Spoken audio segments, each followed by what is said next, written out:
Alors, le message du jour, c'est ton témoignage dépend de ta foi. Ce n'est pas un message pour culpabiliser ni pour faire se sentir mal parce qu'on aurait un manque de foi, non. Ce serait plutôt une exhortation pour interpeller, pour faire prendre conscience que nous devons prendre soin de notre foi parce qu'elle est précieuse. C'est ce que nous avons de plus précieux sur cette terre quand nous avons Jésus-Christ. Notre foi en lui, c'est ce qui nous permet de demeurer attachés à lui qui est le cep. Nous, nous sommes les sarments. Et si une branche est coupée de son arbre, la branche tombe, elle sèche et elle meurt. Donc, la foi est ce qui nous permet de demeurer attachés à Jésus-Christ. Et avant d'aller plus loin, nous allons saluer nos bien-aimés qui nous suivent par YouTube, essentiellement, lorsqu'ils regardent les rediffusions. Nous vous saluons dans le nom du Seigneur Jésus, où que vous soyez en France, en Afrique, en Amérique du Nord aussi, ou dans la Caraïbe, les Antilles, la Martinique, la Guadeloupe, la Guyane, Haïti. Donc vraiment, nous vous saluons dans le nom du Seigneur Jésus-Christ. Donc ce matin, ton témoignage dépend de la foi. Et avant de voir ce message, nous avons vu la semaine dernière à quel point la foi était importante et qu'il nous fallait demeurer accrochés à notre Seigneur Jésus-Christ par la foi en toutes circonstances. Et nous avions vu ensemble dans la parabole que Jésus donnait par rapport à la femme, à cette femme qui luttait avec le juge inique pour avoir la solution, la réponse, pour obtenir justice, que Jésus disait que quand le Fils de l'homme reviendra, trouvera-t-il de la foi? On a vu à quel point la foi est importante et qu'une fois qu'on a la foi, on ne peut pas juste dire oui, je crois en Dieu, j'ai la foi, ou parce que je fais telle ou telle chose, j'ai la foi. Non, c'est plutôt parce que nous avons la foi, parce que nous avons reçu Jésus-Christ, alors que cette foi va nous pousser à faire des œuvres qui correspondent à la foi. Et c'est ainsi qu'on va continuer dans cette lancée. Et on va regarder, aujourd'hui, on va beaucoup lire la parole de Dieu. Et je bénis le Seigneur pour cela parce que nous aimons la parole, parce que tout ce dont nous avons besoin se trouve dans la parole. Et je connais personne qui, naturellement, si on l'invite dans un bon restaurant et qu'on lui dit c'est à volonté, tu prends ce que tu veux, qui va dire, bon, je vais juste prendre une salade et puis je vais partir. Donc aujourd'hui, c'est à volonté dans la parole de Dieu. On va lire la parole, on va manger la parole et vraiment, nous croyons que le Seigneur va nous conduire, nous inspirer, nous parler par sa parole. On va lire ensemble Matthieu chapitre 25. On va lire tout le chapitre, c'est pas très long, par la grâce de Dieu. On va lire tout le chapitre de Matthieu 25 et on va aller pas à pas aujourd'hui. Alors, Matthieu chapitre 25 qui nous dit « Alors le royaume des cieux sera semblable à 10 vierges qui, ayant pris leur lampe, allèrent à la rencontre de l'époux. 5 d'entre elles étaient folles et 5 sages. Les folles, en prenant leur lampe, ne prirent point d'huile avec elles, mais les sages prirent avec leur lampe de l'huile dans des vases. Comme l'époux tardait, toutes s'assoupirent et s'endormirent. Au milieu de la nuit, on cria « Voici l'époux, allez à sa rencontre !» Alors toutes ces vierges se réveillèrent et préparèrent leurs lampes. Les folles dirent aux sages « Donnez-nous de votre huile, car nos lampes s'éteignent. » Les sages répondirent « Non, il n'y en aura pas assez pour nous et pour vous. Allez plutôt chez ceux qui en vendent et achetez-en pour vous. » Pendant qu'elles allaient en acheter, l'époux arriva. Celles qui étaient prêtes entrèrent avec lui dans la salle des noces et la porte fut fermée. Plus tard, les autres vierges vinrent et dirent « Seigneur, Seigneur, ouvre-nous !» Mais il répondit « Je vous le dis en vérité, je ne vous connais pas. Veillez donc, puisque vous ne savez ni le jour ni l'heure. » On va faire une pause là, c'est important. Là, il est question de foi. Pourquoi le Seigneur m'a mis à cœur de parler de ton témoignage dépend de ta foi? Ce que tu annonceras aux autres, ce que tu feras, ce que tu démontreras, détermine ton témoignage. Le témoignage n'est pas juste ce que nous disons. Le témoignage, c'est ce que nous reflétons. C'est pour cela que Paul dira, lorsque dans l'Église, on veut prendre quelqu'un pour faire le service, que ce soit en tant que diacre ou que ce soit en tant que dans le ministère, il faut qu'il y ait de lui un bon témoignage. Et ce témoignage ne correspond pas au fait que lui parle de lui. Non, c'est ce qu'on aura observé de sa vie, c'est ce qu'on aura vu de lui qui déterminera que son témoignage est bon ou pas. Et dans nous, dans nos vies, notre témoignage sur cette terre dépendra de notre foi. On ne parle pas d'aller évangéliser, d'aller dans les rues et d'annoncer Jésus-Christ ou de parler du salut. Non, c'est une bonne chose. Mais là, on parle de notre témoignage, de notre vie au quotidien. Au final, on comprendra que le témoignage, au final, c'est la qualité de notre vie. Et cette qualité de vie dépend donc de notre foi, quand nous sommes en Jésus-Christ. Et la foi est cette huile dont on parle, dont Jésus parle dans cette parabole. Alors, beaucoup vont, l'huile peut prendre, on peut parler de l'huile comme étant l'onction, comme étant l'esprit ou autre. Mais là, dans cette parabole, il s'agit particulièrement de la foi. Pourquoi il s'agit de la foi? Parce que la foi est ce qui nous permet d'aller jusqu'au bout. De même qu'une voiture, pour ceux qui connaissent un peu le fonctionnement d'une voiture, ou même ceux qui ne connaissent pas le fonctionnement d'une voiture, il y a besoin d'huile pour que le moteur puisse avancer. Et cette huile va faire que si on entretient bien le moteur, on fait des vidanges, c'est-à-dire qu'on enlève la mauvaise huile et qu'on met de l'huile neuve, à chaque fois, le moteur peut aller plus loin et les réparations sont entre les mains des garagistes. Si on est régulier, une voiture peut rouler pendant des années si on prend soin d'elle. Et il en est de même. Avec notre foi, nous pouvons aller jusqu'au bout. Souvenons-nous, la semaine dernière, Paul disait à Timothée, j'ai gardé la foi. J'ai fini la course. Je suis allé jusqu'au bout. Il a pu y aller parce qu'il a gardé son huile précieuse qu'il avait reçue, la foi. Et cette foi lui a permis d'être prêt pour le jour où il allait fermer les yeux sur cette terre et les ouvrir dans le ciel. Parce que sans la foi, nous ne pouvons pas nous approcher de Dieu. Si nous ne croyons pas que Jésus-Christ est le Fils de Dieu, qu'il est mort pour nous et que nous avons été sauvés par lui, nous ne pouvons nous approcher de Dieu. L'apôtre Jacques dit dans le livre qui porte son nom, il dit bien que les démons croient aussi que Dieu existe et ils tremblent. Mais il disait, on a vu dans la version du semeur, réfléchis. Ce n'est pas parce qu'on croit en Dieu et qu'on va trembler parce qu'on croit en Dieu que nous avons la foi. La foi repose sur Jésus-Christ. Et là, on parle de l'époux qui va venir chercher ses vierges et on voit qu'il y en a 5 qui ont la foi et qui ont pris un stock de foi. C'est-à-dire qu'elles sont parties avec leur lampe remplie de foi et sur le chemin de la vie, elles ont fait en sorte de toujours avoir le nécessaire de foi, quelles que soient les épreuves, quelles que soient les difficultés, quel que soit le temps d'attente. Cette foi, elles l'ont entretenue, elles l'ont gardée. Le jour où l'époux est venu, elles avaient assez d'huile pour que leur lampe brille afin qu'elles rejoignent l'époux. La lumière de la parole pouvait briller dans leur vie parce qu'elles avaient assez de foi et qu'elles ont entretenu leur foi et qu'elles ont agi avec sagesse, conduite par l'esprit.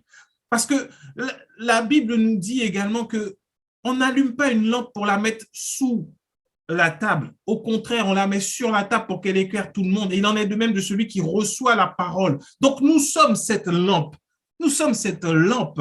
Et cette lampe que nous sommes doit être remplie d'huile, de la parole de Dieu, afin que cette parole brille et qu'elle soit une flamme puissante qui nous conduira jusqu'aux noces avec notre époux, notre bien-aimé, Jésus-Christ. Car parfois, on peut l'oublier lorsque nous sommes sur terre à cause des problèmes, des difficultés, de certains enseignements qui nous poussent à rechercher les biens matériels, les choses de la terre.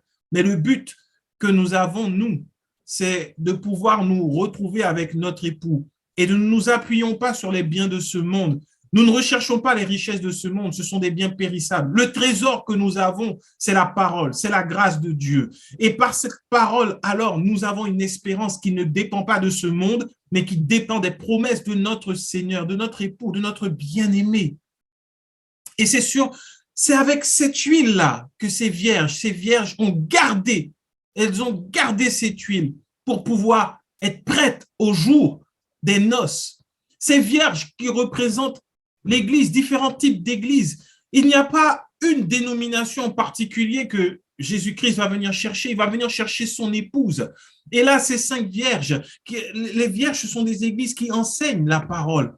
Si nous sommes dans une église où notre foi grandit, notre amour pour Jésus-Christ grandit, notre passion grandit vis-à-vis de ce que Jésus-Christ a fait à la croix, si nous sommes révélés sur la hauteur, la longueur, la largeur, la profondeur de l'amour de Dieu envers nous, si nous développons la grâce de Dieu, nous comprenons la grâce de Dieu, tous les bienfaits de la grâce, alors restons dans cette église parce que là, nous gardons de l'huile en réserve pour le jour où l'époux reviendra. Mais à contrario, il y a 5 folles, des églises également qui ont perdu de vue la foi. Elles ne sont pas parties sans rien. Elles n'ont pas décidé d'avoir une alternative à l'huile. Les églises, elles ont commencé avec de l'huile, donc avec la foi, la base de la foi, la parole. Sauf qu'en chemin, cette foi n'a pas été conservée, elle n'a pas été entretenue, elle n'a pas été travaillée.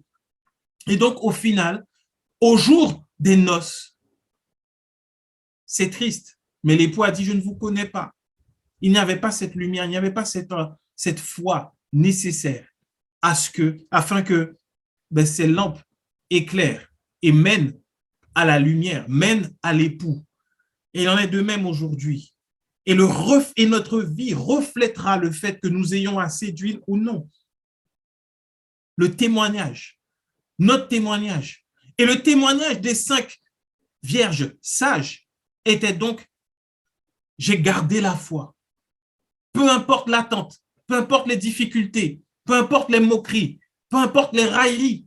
Si on prend le temps d'observer, et j'encourage vraiment tout un chacun à lire le livre des Hébreux, si on prend le temps d'observer le livre des Hébreux où on parle des héros de la foi, on verra que les héros de la foi se sont toujours levés face à un système qui était établi, levés face à quelque chose qui était ancré. Et il fallait beaucoup de foi. Il fallait croire en Dieu pour ne pas aller dans le même sens que tous les autres. C'est ce que Élie a fait alors que tout le monde se détournait de Dieu. C'est ce que David a fait alors que tout le monde craignait les Philistins et avait peur de leur puissance. C'est ce que Noé a fait. Il a construit un bateau alors que tout lui disait qu'il n'allait pas avoir de bateau. C'était la sécheresse, il n'y allait pas avoir d'eau, mais il a construit l'arche. C'est ce qu'Abraham a fait. Suivre Dieu, ce n'est pas suivre le mouvement, mais c'est garder les regards, les yeux fixés sur la croix de Jésus-Christ. Et là où nous recevons la parole, c'est très important. Ça détermine notre capacité à avoir de l'huile. Parce qu'on remarquera une chose extraordinaire dans ce passage, c'est que les vierges folles, lorsque l'époux est effectivement revenu, elles ont voulu acheter de l'huile auprès de ceux qui en vendaient. À un moment donné, lorsque Christ reviendra, lorsque les signes seront encore plus évidents, il y en a qui chercheront à entendre la vérité, sauf qu'il se sera trop tard. Ce sera trop tard parce il n'y aura pas assez de foi pour pouvoir assimiler. La grâce de Dieu ne s'assimile pas en une seconde. La grâce de Dieu ne peut pas se feinter. On ne peut pas faire semblant d'avoir reçu la grâce. Soit on la reçoit par la foi et on l'accepte et on la vit au quotidien. Et là, c'est une foi pratique qui mène à des œuvres pratiques telles que la prière, la lecture de la parole, parce que nous voulons connaître encore plus la grâce de Dieu. Souvenons-nous, la semaine dernière, la prière est une œuvre de la foi, parce que la prière n'est pas une obligation. La prière est le moyen de garder cette relation que nous avons avec Papa depuis la mort de Jésus-Christ, quand nous y avons cru. Et donc, ce n'est pas une obligation. Il nous faut prier, poussé par la foi, parce que nous croyons la grâce de notre Dieu et que nous pouvons nous approcher du trône de la grâce sans crainte, parce que l'amour bannit la crainte. Et c'est parce que Dieu nous a tant aimés qu'il nous a donné son Fils unique, afin que par lui, nous soyons sauvés. Donc, c'est une relation d'amour que nous entretenons par la prière. C'est donc une œuvre de la foi. Et les folles vont chercher à ce moment donné, à un moment donné, dans l'histoire de l'humanité, plusieurs voudront se tourner vers ceux qui annonçaient la vérité, vers ceux qui annonçaient, lorsque l'on verra, mais ils viennent les chercher et ils avancent sans crainte, ils n'ont pas peur. Ils ne s'appuient pas sur leurs œuvres, mais ils s'appuient sur ce qu'ils avaient Parce que l'attitude des folles, c'est de s'appuyer, d'avoir confiance en soi. Elles avaient confiance dans leurs propres œuvres. Elles n'ont pas pris d'huile. Elles pensaient que ce qu'elles avaient suffisait. Elles pensaient que leur niveau de prière suffisait. Elles pensaient que leur niveau de lecture de la parole suffisait, que leurs œuvres suffisaient pour pouvoir atteindre le jour des noces. Alors que les sages, elles savaient que ça ne dépendait pas d'elles, mais ça dépendait de leur capacité à garder de l'huile pour aller jusqu'au bout. C'est là la grâce et la loi. On ne peut pas mélanger. On n'aura pas assez d'huile pour aller jusqu'au bout. Notre témoignage sera un témoignage de folie. Ce ne sera pas un témoignage de la sagesse divine. Ce ne sera pas un témoignage qui reflètera la sagesse de Dieu, mais ça reflètera de la folie. On a voulu s'approcher de Dieu et croire que nos œuvres pouvaient le faire. C'est de la folie. Jésus n'emploie pas des termes par hasard. Il parle de sages et de folles. Et donc, il s'agit de la foi.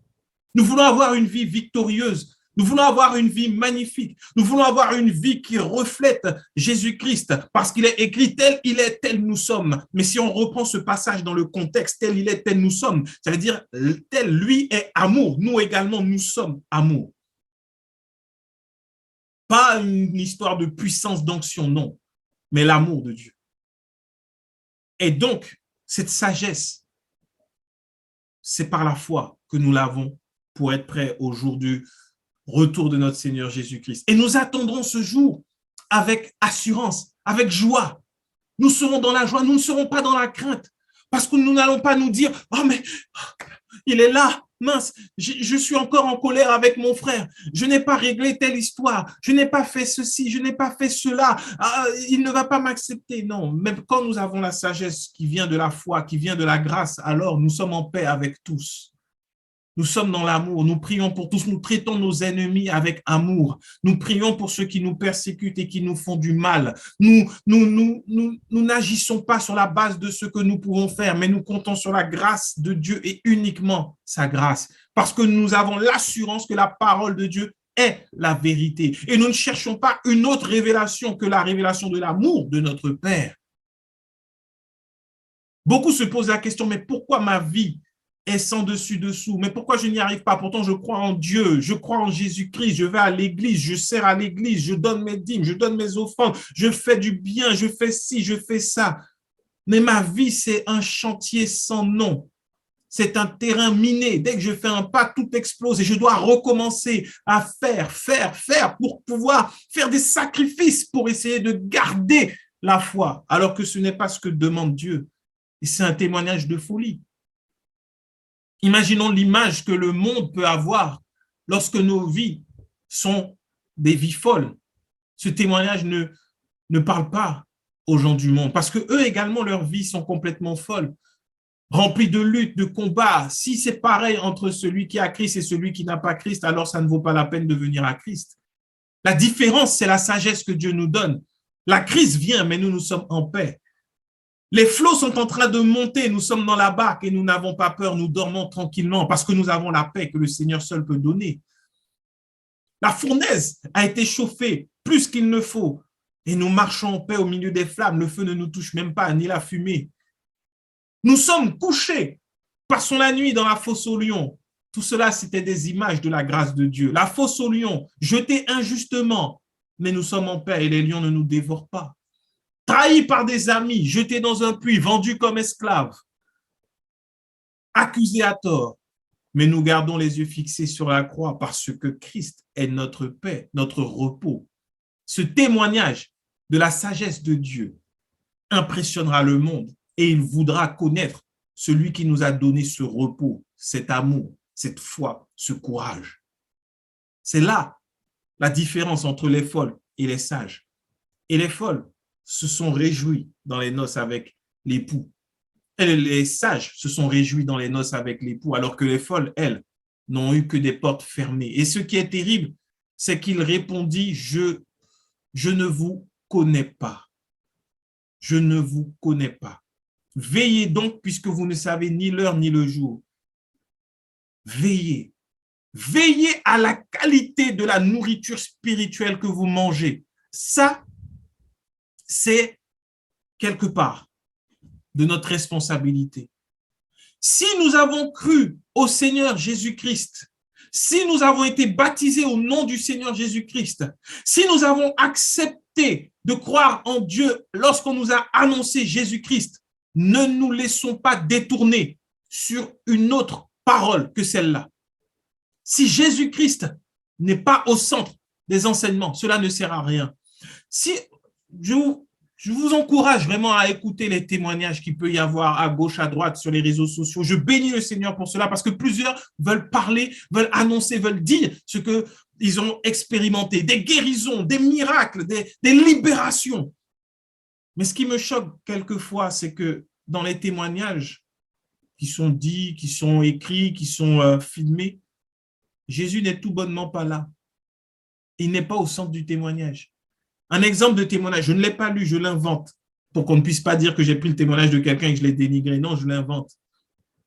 J'avais un exemple de témoignage qu'on peut parfois voir, c'est que, waouh, quel événement extraordinaire.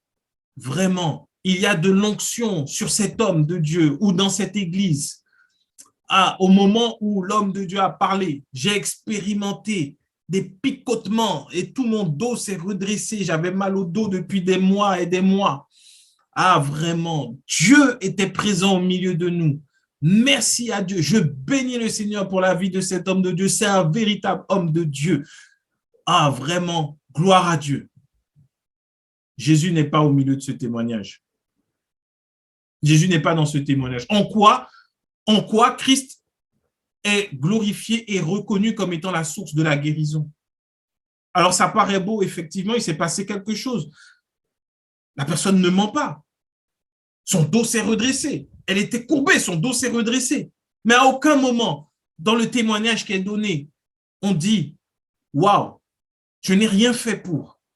J'ai tourné les regards vers l'œuvre de Jésus-Christ à la croix. Et aujourd'hui, si je suis guéri, si mon dos s'est redressé, c'est parce que Jésus m'a guéri. Et je bénis le Seigneur pour son sacrifice à la croix. Dedans, l'homme n'a aucune part. Dedans, l'Église n'a aucune part. L'onction n'a aucune part. Seul Jésus-Christ est glorifié. Car, jusqu'à preuve du contraire, il est écrit que c'est par ces meurtrissures que nous sommes guéris. Rien d'autre. Rien d'autre. Il n'y a pas de par les pasteurs qu'il a établis, par les prophètes qu'il a établis, par les apôtres qu'il a établis, nous serons guéris si nous les respectons et les honorons comme il se doit. Jamais. Ésaïe l'a annoncé. Par ces meurtrissures, nous sommes guéris. Et Pierre l'a repris en disant que nous avons été guéris par ces meurtrissures. C'est quelque chose d'acté qui est fait. Donc, si tu as expérimenté quelque chose, rends la gloire à Jésus-Christ, à Dieu et à lui seul. À lui seul toute la gloire, à personne d'autre. Enlevant les hommes de Dieu. Franchement, que le plus grand nombre puisse écouter ce message. Enlevons les hommes. Enlevons les pasteurs, les églises de nos témoignages et rendons la gloire à Jésus-Christ. L'homme ne peut et ne pourra jamais rien faire pour nous. D'ailleurs, il est écrit, maudit soit l'homme qui se confie en l'homme. Que nous puissions nous confier en notre Seigneur Jésus-Christ. C'est lui qui nous guérit, peu importe le moyen, peu importe le chemin par lequel il est passé. C'est lui qui nous guérit. C'est lui et lui seul. Et c'est ce qui constitue notre foi.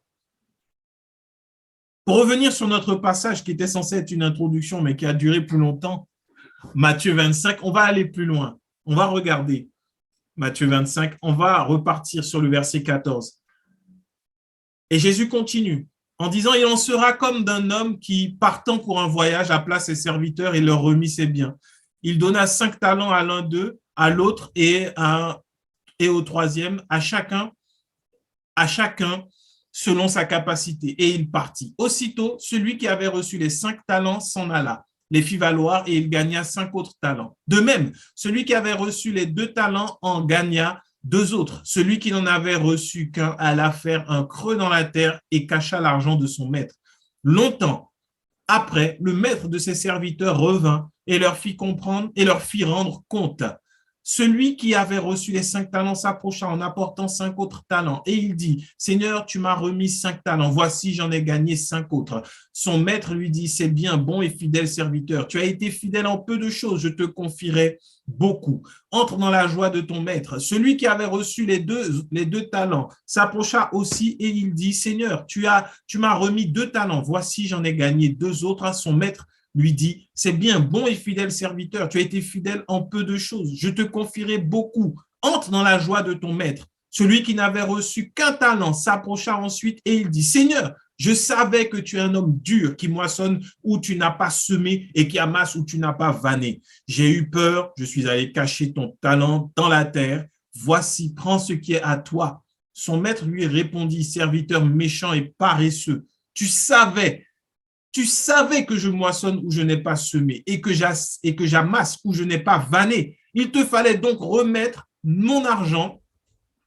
Il te fallait donc remettre mon argent au banquier et à mon retour, j'aurais retiré ce qui est à moi avec un intérêt. Ôtez-lui donc le talent et donnez-le à celui qui a les 10 talents, car on donnera à celui qui a et il sera dans l'abondance. Mais à celui qui n'a pas, on ôtera même ce qu'il a. Et le serviteur inutile, jetez-le dans les ténèbres du dehors, où il y aura des pleurs et des grincements de dents.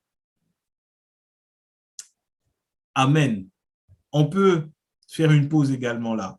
Je ne sais pas si aujourd'hui on pourra voir tous les passages que le Seigneur m'avait mis à cœur, mais qu'à cela ne tienne, nous ne sommes pas pressés, nous continuerons dimanche prochain sur ça. Là, nous voyons la parabole des talents qui est beaucoup utilisée pour parler de finances. Mais la parole de Dieu n'est pas un livre monétaire, n'est pas un code monétaire pour essayer et pour réussir à gagner de l'argent. La parole de Dieu a un message central, l'amour de Dieu, ce qui constitue la bonne nouvelle de l'Évangile. Et cette bonne nouvelle de l'Évangile, là, toujours pour parler de la foi, cette bonne nouvelle de l'Évangile est un trésor. Parce que dans d'autres paraboles, Jésus dit que la parole, le royaume des cieux est comme d'un homme qui trouve un champ et qui trouve un trésor dedans. Il vend tout ce qu'il a pour posséder le champ et avoir ce trésor. Donc là, les talents, si on veut faire le parallèle pour comprendre de façon spirituelle et non pas charnelle la parole que Jésus annonce, il ne s'agit pas de faire fructifier les finances que Dieu nous donne. Il ne s'agit pas d'aller faire fructifier les bénédictions que le Seigneur nous donne, qu'elles sont financières, parce que si nous la mettons en terre, alors le Seigneur sera fâché contre nous. Et donc, ça encourage à travailler de plus en plus pour gagner de plus en plus et pour pouvoir finalement bénéficier de quoi? De biens matériels. Mais comme après, ils voudront, ces personnes qui croient en ce genre de choses, avoir bonne conscience, ils diront, mais j'apporte tout à l'Église afin que l'œuvre puisse avancer. Mais ce n'est pas ce que Jésus dit là. Il parle de ce trésor qu'est la bonne nouvelle. Et ce passage s'adresse à ceux qui sont serviteurs dans la maison de Dieu, à ceux qui sont appelés à servir les enfants de Dieu, à savoir les pasteurs, les apôtres, les docteurs, les évangélistes. Tout cela, les ministères établis dans l'Église sont appelés à servir les enfants de Dieu, non pas à être servis par les enfants de Dieu. C'est important. Et à eux, Dieu se révèle et il donne au début de la parole. Il donne une certaine compréhension de la parole, ce que d'autres n'auront pas. C'est les 5 talents, 2 talents, 1 talent. Il y en a un qui va recevoir une plus grande compréhension de la parole parce qu'il est en capacité de pouvoir enseigner à des foules, à des milliers. Et donc, il va faire fructifier cette foi qu'il aura reçue en enseignant et en continuant de chercher à faire grandir la foi. Alors, maintenant, ce trésor, il est en train de le multiplier. Et il va le multiplier par 2. Ça veut dire qu'il va grandir dans la parole. Et quand il lira la Bible, il aura une profondeur encore plus grande que celui qui a 2 talents. Et donc, celui qui a 2 talents aura un degré de compréhension de la parole. Mais malgré tout, on peut grandir dans la foi, on peut augmenter dans la foi, on peut faire fructifier notre foi. Comment? En la nourrissant de la parole de Dieu et en gardant le fait que cette parole que nous recevons, elle ne vient pas de notre intelligence, de notre capacité à comprendre, elle ne vient pas de nos stratégies de communication, mais elle nous a été confiée par le Maître, elle nous a été confiée par la tête de l'Église qui est Jésus-Christ. Et donc, cette parole de Jésus-Christ, nous devons la faire fructifier dans nos vies en lisant la parole, en nous nourrissant de cette parole et en annonçant la vérité. Il y en a un qui va avoir l'appel. Il y en a un qui va recevoir une capacité d'un talent pour comprendre la parole. Mais cette capacité, parce qu'il aura peur, il aura une mauvaise compréhension de Dieu, plutôt que de chercher dans la parole pour être sûr de ce qu'il annonce, il va la mettre en terre. C'est-à-dire qu'il va ramener ce don spirituel qu'il a pour comprendre la parole à un niveau terrestre et va la mettre sous terre et ne va pas faire fructifier la parole. Donc, il va rester avec le même degré de compréhension de la Bible et parce qu'il ne cherchera pas la vérité auprès de celui qui est la vérité, il annoncera finalement ce qui n'est pas vrai. Et au final, sa foi n'aura pas grandi. Sa foi n'aura pas grandi et il restera là et les âmes qui auront été attachées à sa vie n'auront pas grandi dans la foi. Mais parce qu'il aura ce ministère quand même et qu'il faut donner des choses aux gens, c'est ainsi que beaucoup de serviteurs se détournent finalement de la vérité pour annoncer des choses qui sont complètement fausses, inventer des fables, des généalogies qui font qu'on a plus des scandales par rapport à la parole que des personnes qui se réjouissent et qui sont édifiées. Parce que tel pasteur a eu telle révélation, parce que tel pasteur a eu telle visite, telle idée, telle chose, et il donne sa version, sa vision. C'est ce que signifie cette parabole. Et quand Jésus dit qu'il aurait pu mettre chez les banquiers sa parole, ça veut dire que si tu reconnais que dans le ministère, tu n'y arrives pas et qu'il y a quand même des personnes qui arrivent à grandir dans la foi, va auprès de ces personnes en toute humilité et apprends. Apprends. Même si toi, tu n'es pas totalement dans le ministère que Dieu t'a donné, apprends et grandis dans la foi. Et au moins cette foi que tu auras reçue, cette compréhension de la parole, il y aura un intérêt quand même à la fin pour Jésus-Christ. C'est ce que signifie cette parabole. Elle ne parle pas d'argent. Oh, nous devons faire des sacrifices pour la foi. Oh, nous devons lutter pour la foi. Tous les enseignements erronés que nous pouvons entendre aujourd'hui concernant les finances, ce sont des enseignements qui détournent le principe de lutte pour la foi, en fait. Pour la foi, nous devons faire des sacrifices. Pour la foi, nous devons accepter de perdre des amis. Pour la foi, nous devons accepter de quitter des endroits et des lieux. Pour la foi, nous devons accepter de souffrir quelques injustices. Pour la foi, il s'agit bien de la foi. Et c'est là qu'il y a le réel combat. Pour les autres choses, nous n'avons pas à lutter. Nous nous reposons sur la grâce. Mais pour la foi, nous avons à lutter. C'est notre devoir sur cette terre. Nous devons lutter, chacun selon ce que Dieu a prévu pour lui. Il y a un combat, effectivement. Il n'est pas contre les démons, il est pour la foi. Les démons, les esprits méchants, ce qu'ils veulent faire, c'est nous faire perdre la foi, parce que la foi est ce trésor que Dieu nous a donné. C'est ce trésor inestimable que le Père nous a donné par Jésus-Christ. Souvenons-nous, Jean 3, verset 16, « Car Dieu a tant aimé le monde qu'il a donné son Fils unique afin que quiconque croit en lui ne périsse point. » Le croire en lui est le lien entre l'amour de Dieu et le fait de ne pas périr, mais de vivre éternellement. Donc, l'intérêt du diable n'est pas d'attaquer tes enfants, n'est pas d'attaquer ta santé, mais d'attaquer ta foi, parce que sans la foi, tu n'es plus lié à la vie éternelle. Tu es détaché de la vie éternelle. Dès lors que tu es détaché de la foi, et c'est important, mais on n'enseigne pas, on ne le dit pas assez. En tout cas, je ne l'entends pas assez de lutter pour la foi, d'investir dans sa foi. Non pas investir dans des livres que des hommes auront écrits, mais de chercher dans la parole et de demander à Dieu. Et c'est ce qu'il dit à la fin. Il dit, on donnera à celui qui a et il sera dans l'abondance. Ça rappelle les vierges sages. Elles avaient de l'huile, elles ont été dans l'abondance, on a assez pour aller jusqu'au bout. Mais à celui qui n'a pas, on lui ôtera même le peu qu'il a. Même le peu de foi, quand tu ne l'entretiens pas, l'ennemi peut venir et enlever. Et c'est ainsi qu'on voit des personnes qui ont commencé à croire en Jésus-Christ, qui n'ont pas été enseignées dans la vérité, qui n'ont pas reçu la vérité, qui se retrouvent à rétrograder, à retourner dans le monde, ou même à se tourner vers des religions parce qu'ils n'ont pas eu la foi nécessaire pour aller jusqu'au bout. La foi n'est pas n'est pas banal. Croire en Dieu, ce n'est pas avoir la foi. Croire en Jésus-Christ, son œuvre, oui, c'est avoir la foi. Et rester dans son œuvre, c'est avoir la foi. Pour la foi, il faut lutter jusqu'au bout, jusqu'au sang même, jusqu'à la mort. C'est ce que les chrétiens ont fait quand ils étaient persécutés. Ils n'ont pas été persécutés parce qu'ils étaient chrétiens. Ils n'ont pas été persécutés parce qu'ils se retrouvaient dans des églises. Ils n'ont pas été persécutés parce qu'ils avaient de la communion fraternelle. Ils ont été persécutés parce qu'ils avaient foi que Jésus-Christ était leur sauveur. Et ils ont accepté de mourir parce qu'ils croyaient en cela. Jésus-Christ, mort à la croix, fils de Dieu, pour moi. C'est pour cela qu'ils sont morts. Ils ne sont pas morts juste pour démontrer « Oh, moi, je suis un chrétien.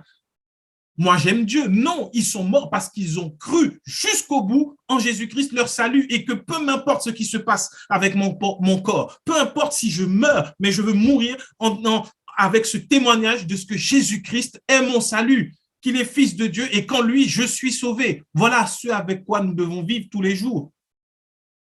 Mais beaucoup ne sont pas prêts. Et c'est pour ça que Jésus disait, lorsque le Fils de l'homme reviendra, trouvera-t-il de la foi?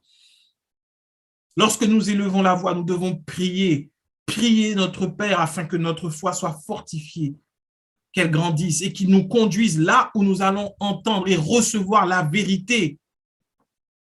Le verset 31 de Matthieu 25 nous dit, lorsque le Fils de l'homme viendra dans sa gloire avec tous les anges, il s'assiera sur le trône de sa gloire. Toutes les nations seront assemblées devant lui. Il séparera les uns d'avec les autres, comme le berger sépare les brebis d'avec les boucs, et il mettra les brebis à sa droite et les boucs à sa gauche. Alors le roi dira à ceux qui seront à sa droite, venez, vous qui êtes bénis de mon Père, prenez possession du royaume qui vous a été préparé dès la fondation du monde, car j'ai eu faim et vous m'avez donné à manger. J'ai eu soif et vous m'avez donné à boire. J'étais étranger et vous m'avez recueilli. J'étais nu et vous m'avez vêtu. J'étais malade et vous m'avez visité. J'étais en prison et vous êtes venus vers moi. Les justes lui répondront, Seigneur, quand t'avons-nous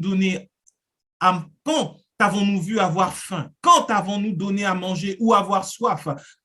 Et t'avons-nous donné à boire? Quand t'avons-nous vu étranger et t'avons recueilli? Ou nu et t'avons vêtu? Quand avons-nous vu malade ou en prison et sommes-nous allés vers toi? Et le roi leur répondra, je vous le dis en vérité, toutes les fois que vous avez fait ces choses à l'un de ces plus petits de mes frères, c'est à moi que vous les avez faites. Ensuite, il dira à ceux qui seront à sa gauche, retirez-vous de moi, maudits, allez dans le feu éternel qui a été préparé pour le diable et pour ses anges, car j'ai eu faim et vous ne m'avez pas donné à manger. J'ai eu soif et vous ne m'avez pas donné à boire. J'étais étranger et vous ne m'avez pas recueilli. J'étais nu et vous ne m'avez pas vêtu. J'étais malade et en prison et vous ne m'avez pas visité. Ils répondront aussi, Seigneur, quand avons-nous vu ayant faim ou ayant soif, ou étranger, ou nu, ou malade, ou en prison, et ne t'avons-nous pas assisté? Et il leur répondra, je vous le dis en vérité, toutes les fois que vous n'avez pas fait ces choses à l'un de ces plus petits, c'est à moi que vous ne les avez pas faites.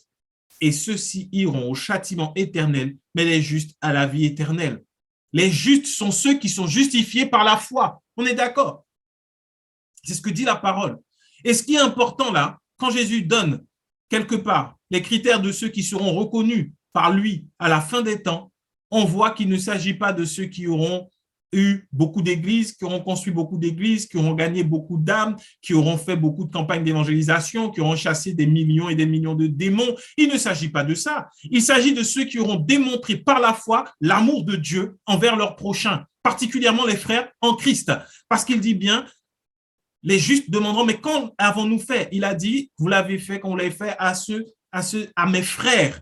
Il le dit bien, à l'un de ces plus petits de mes frères. C'est Jésus qui parle. Ses frères, qui sont-ils? Sont ceux qui ont foi qu'il est lui-même fils de Dieu et qu'en lui, nous sommes devenus enfants de Dieu. Donc, si nous sommes enfants de Dieu, tout comme Jésus-Christ, nous sommes ses frères. Ça veut dire que ce dont parle Jésus, de nourrir, donner à manger, il ne s'agit pas d'aller faire des campagnes d'évangélisation où on va donner à manger et à boire à des gens qui vont venir par milliers, qui ne connaissent même pas Dieu. Il ne s'agit pas de ça. Mais il s'agit du fait de s'aimer dans l'Église, parce que c'est à ses frères que ça a été fait, dans l'Église. Et ce qui est triste, c'est de voir que dans l'Église, on se bat plus pour avoir une position que de pouvoir aimer son prochain. On peut être dans la même Église avec des frères et sœurs qui sont à la soupe populaire. Alors que nous sommes une famille, nous sommes censés nous aimer, nous entraider, nous soutenir. Nous ne démontrons pas la foi. C'est ce que dit l'apôtre Jacques. Il dit bien, tu ne peux pas dire que tu as la foi si ton frère qui a faim, qui a soif, qui est nu, tu vas, tu le vois et tu lui dis, bon, écoute, bon appétit, que le Seigneur te bénisse, je vais prier pour toi, sans rien faire. Mais le problème, c'est que lorsque les enseignements sont tournés vers les biens de ce monde, on finit par devenir méchants entre nous, frères et sœurs. Et on va se dire, mais tu n'as pas entendu le message, tu n'as pas vu comment il faut faire pour obtenir de la richesse, tu n'as pas vu comment il faut faire pour manger, tu n'as pas vu tu n'as pas vu ça, tu n'as pas reçu la visitation, tu n'as pas fait l'offrande pour activer les richesses dans ta vie. Au lieu de prendre soin de nos frères, au lieu de prendre soin d'eux, au lieu de les aimer, au lieu de les soutenir. Et il dit bien à ses frères, visiter en prison, ça veut dire qu'on ne s'attend pas à la perfection de ceux qui sont à l'église, mais on s'attend justement à ce que dans nos faiblesses, dans nos failles, nous nous soutenions les uns les autres. Et c'est ce qui constitue la foi et l'amour de Dieu, parce que Dieu lui-même nous a envoyé son Fils pour que nous, qui étions séparés de lui, nous qui étions pécheurs, nous soyons soutenus par son Fils et qui nous tende la main. Et Dieu attend de nous que nous fassions la même chose dans l'église, dans l'amour. Et c'est ainsi que nous avons la foi et que nous avons ce témoignage de Christ. Beaucoup veulent le témoignage de Christ. Beaucoup veulent qu'on dise non, lui c'est un véritable serviteur de Dieu. Beaucoup veulent qu'on dise ça d'eux et ils vont faire des choses dehors. Ils vont donner à manger à des personnes qui ne connaissent pas la grâce de Dieu. Ils vont donner à manger, c'est très bien, c'est bien. Ça pallie à des besoins qu'il peut y avoir dans les pays où nous nous trouvons. Mais dans l'Église, dans cette communauté des enfants de Dieu sur la terre, l'Église, que faisons-nous les uns envers les autres? Lorsque nous nous retrouvons, est-ce que nous nous regardons en disant « Ah, elle a changé de vêtements aujourd'hui. Ah, apparemment, les choses vont bien pour elle. Ah, ils ont changé de voiture. Franchement, ils ont des secrets que nous, on ne connaît pas. Ils ont les moyens. Oh, regarde comment il est venu habillé. Ses chaussures sont trouées. Franchement, pour un dimanche, il pourrait faire l'effort. » Ces choses-là ne doivent pas se trouver au milieu des enfants de Dieu. La foi repose sur l'œuvre de Jésus-Christ et sur l'amour. Et ce témoignage que nous allons donner durant notre passage sur terre, que nous allons laisser même après notre passage sur terre, dépend de notre foi. Que dira-t-on de nous dans l'Église? Qu'est-ce que nos frères et sœurs peuvent dire de nous? Ce qui est parfois intéressant, c'est de voir que certains grands, selon les critères humains, hommes de Dieu, disent il faut nourrir, respecter les pères, couvrir les fautes des pères. Ça veut dire c'est accepter une attitude méchante, charnelle, orgueilleuse. Mais comme ce sont les pères, on accepte ça et on sera béni. Mais la Bible dit clairement, c'est donner à manger, soutenir, visiter celui qui est en prison, recueillir celui qui est nu. C'est aimer son prochain qui sera le critère qui déterminera notre foi. C'est ça le plus important. Le témoignage, notre témoignage dépend de notre foi. Nous verrons la grâce de Dieu dans nos vies manifestée à cause de notre foi, mais pas comme elle est enseignée. Les enseignements que nous recevons ne sont pas juste des mots. Non, ils produisent un effet dans nos vies et cet effet va déterminer si notre foi va grandir ou si elle va diminuer. Si l'huile sera suffisante, si on aura de la réserve d'huile pour être fidèle au rendez-vous avec le bien-aimé ou si nous n'en aurons pas. C'est important de réaliser tout ceci dans la foi. Regardons ensemble Matthieu 7, du verset 13 au verset 27. Matthieu 7, 13 à 27. Jésus qui parle encore, il dit « Entrez par la porte étroite, car large est la porte, spacieux est le chemin qui mène à la perdition, et il y en a beaucoup qui y entrent par là. Mais étroite est la porte, resserrez le chemin qui mène à la vie, et il y en a peu qui les trouvent. Gardez-vous des faux prophètes. Ils viennent à vous en vêtements de brebis, mais au-dedans, ce sont des loups ravisseurs. Vous les reconnaîtrez à leurs fruits. Cueille-t-on des raisins sur des épines ou des figues sur des chardons?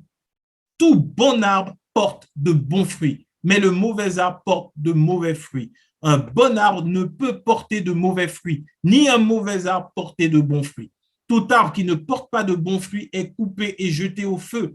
C'est donc à leurs fruits que vous les reconnaîtrez. Ceux qui me disent Seigneur, Seigneur, n'entreront pas tous dans le royaume des cieux, mais celui-là seul qui fait la volonté de mon Père qui est dans les cieux. Plusieurs me diront en ce jour-là, Seigneur, Seigneur, n'avons-nous pas prophétisé par ton nom? N'avons-nous pas chassé des démons par ton nom? Et n'avons-nous pas fait beaucoup de miracles par ton nom? Alors je leur dirai ouvertement, je ne vous ai jamais connus. Retirez-vous de moi, vous qui commettez l'iniquité. C'est pourquoi quiconque entend ces paroles que je dis et les met en pratique sera semblable à un homme prudent qui a bâti sa maison sur le roc. La pluie est tombée, les torrents sont venus, les vents ont soufflé et se sont jetés contre cette maison et elle n'est point tombée parce qu'elle était fondée sur le roc. Mais quiconque entend ces paroles que je dis et ne les met pas en pratique sera semblable à un homme insensé qui a bâti sa maison sur le sable. La pluie est tombée, les torrents sont venus, les vents ont soufflé et ont battu cette maison. Elle est tombée et sa ruine a été grande. Jésus dit encore la même chose. Regardons bien, par rapport à Matthieu 25, il dit exactement la même chose. Plusieurs viendront dire, oh Seigneur, n'avons-nous pas fait ceci, cela? Entendant, il dira, je ne vous connais pas. De la même manière qu'il a dit aux folles, je ne vous connais pas non plus. Pourquoi? Parce qu'ils ne sont pas avec la foi. On reconnaît un arbre à ses fruits. Et les fruits, c'est ce qu'on a vu avant. Le fait d'aimer son prochain, le fait de prendre soin de son prochain, de nos frères et sœurs en Christ, de se mobiliser lorsqu'il y a de la pauvreté dans le corps de Christ, dans l'Église même, que nous nous mobilisons et que nous puissions le faire tous ensemble, sans dire, ah, mais les dirigeants sont là, ils ne le voient pas. Ce n'est pas toujours une question de dirigeants, c'est une question de frères et sœurs. Mais maintenant, ce sera déterminé par la parole, bien sûr, qu'ils reçoivent, parce que la parole produit du fruit, et le fruit, ce seront ces œuvres que nous démontrons parce que nous aurons reçu. Mais là, il le dit clairement. Ce n'est pas parce qu'ils auront prophétisé par ton nom que nous avons chassé des démons par ton nom et que nous avons fait beaucoup de miracles par ton nom. Jésus dira, je ne vous connais pas. Je ne vous connais pas. Et pourtant, ils ont chassé des démons, ils ont prophétisé, ils ont fait des miracles. Mais Jésus-Christ ne les connaîtra pas parce qu'ils ne seront pas dans la foi. Comment cela peut se faire qu'on peut faire des miracles? Parce qu'en fait, ce qu'ils font, c'est juste utiliser le nom de Jésus. Il y a de la puissance dans le nom de Jésus, il n'y a pas de problème. Les démons sont chassés, il n'y a pas de problème. Mais on peut le faire sans avoir la foi. On peut le faire sans avoir la foi qui est nécessaire pour avancer. Jésus dit, je ne vous connais pas. C'est terrible quand même. Je ne vous connais pas, vous qui commettez l'iniquité. Parce que ce sont des faux prophètes qui viennent. Soi-disant, ce sont des brebis, mais non. Ils sont déguisés et ils mènent à la perdition les enfants de Dieu. C'est ce serviteur avec un talent qu'il a mis en terre parce qu'il avait peur de son maître. Parce que si l'on fait attention, la foi, pour être enseigné dans la foi, il faut que celui qui enseigne parle de l'amour de Dieu, non pas de la peur de Dieu. Je ne parle pas de crainte, mais de la peur de Dieu. Si tu ne fais pas, Dieu va te juger. Si tu ne fais pas, tu es voleur. Si tu ne fais pas, tu es méchant. Si jamais tu ne pratiques pas ceci, cela, là, c'est quelqu'un qui a lui-même peur de Dieu et qui ne connaît pas Dieu et qui utilise le peu qu'il a eu de la parole pour enseigner alors qu'elle n'a pas été fructifiée cette foi. Et ça mène à la perdition. Beaucoup d'âmes. Aujourd'hui, beaucoup veulent chasser les démons, guérir les malades. Combien veulent annoncer l'amour de Dieu? Parler de Jésus-Christ, tout simplement. Et avoir ce témoignage qui reflète Christ. Avoir ce témoignage qui reflète Christ. Celui qui est enraciné dans la foi, Jésus dit qu'il est comme celui qui a bâti une maison sur le roc. Les épreuves viennent et nous tenons ferme parce que nous gardons la foi. Mais lorsque nous ne sommes pas dans la foi, lorsque notre foi repose sur nos actes, sur chasser des démons, prophétiser, et lorsque ça ne peut plus se faire, alors nous sommes comme cet homme qui a bâti une maison sur le sable. La ruine vient et tout est détruit. C'est terrible. C'est terrible. Quand on a la foi, on sait qu'on ne peut pas perdre le salut. Mais quand nous ne sommes pas dans la foi, nous avons peur constamment de perdre notre salut. Dans la foi, nous avons la paix. Nous avons la paix. Je n'aurai pas le temps aujourd'hui de finir tout. Nous continuerons la semaine prochaine par la grâce de Dieu. Nous continuerons parce que c'est ô combien important de rester attaché à la foi véritable. Et c'est le seul combat qui vaut la peine d'être combattu. Tu veux un merveilleux témoignage dans ton voisinage, dans ta famille, alors que ta foi soit fixée sur Jésus-Christ et Jésus-Christ seul. Dieu vous bénisse. Seigneur, merci encore pour ta parole qui nous fait du bien, ta parole qui est une source de réconfort, de paix, de joie et qui nous donne de grandir en toi. Que notre foi grandisse encore et encore en ta parole et que nous puissions comprendre tout l'étendue de ton amour envers nous. Seigneur, que en cette génération, tu lèves de nombreux de tes enfants. Tu lèves tes enfants qui se lèvent et qui recherchent Christ avant tout, Jésus-Christ avant tout. L'amour les uns envers les autres et non pas le sensationnel. Et que nous soyons un peuple nombreux à annoncer ton amour et ta grâce aux générations présentes et à venir. Merci encore pour ce que tu fais dans nos vies. Dans le nom précieux de Jésus-Christ. Amen.